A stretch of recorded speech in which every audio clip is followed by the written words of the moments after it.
فقیری آمده گفت ای عمر به خاطر خدا برای من یک خرما بدی. عمر رضی الله گریه کرد گفت به خاطر خدا خرما نمیدی. این فقیر گفت تو به خاطر خدا خرما نمیدی؟ گفت نه نمیدیم. من به خاطر خدا جانم را میدیم. خرما چی دارد؟ کجا شد حرمت این همه علم این همه عزت اسلام کجا شد؟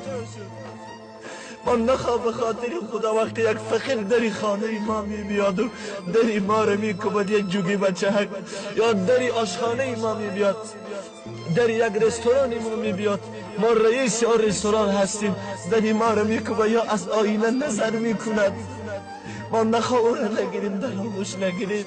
نخواه به خاطر الله درو یک غذا ندهیم برای او یک لباسی نخریم. رسول خدا صلی الله علیه و سلم فقیر بودن.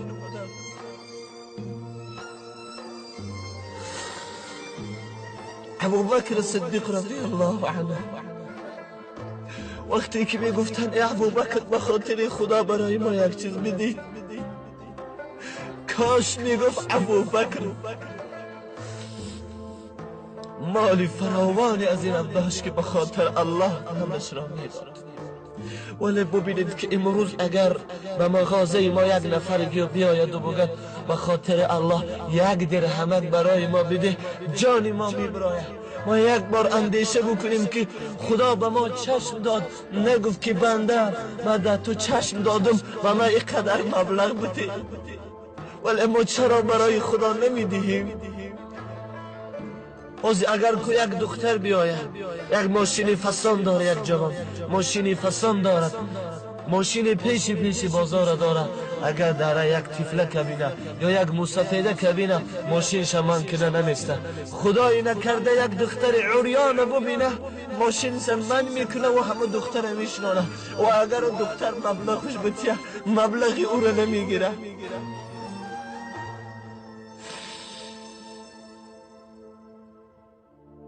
چرا عمر رضی الله این گونه نبودن؟ چرا ابو بکر این گونه نبودن؟ تو امتی چه کسی هستی میدانی؟ امتی همون شخصیتی که روز رسول خدا صلی الله علیه و سلم در دست مبارک خرمایی داشتن، خرمایی در دست مبارک داشتن، گرسنه بودن. چند نفری آمدن از صحابگان که ما گرسنه هستیم.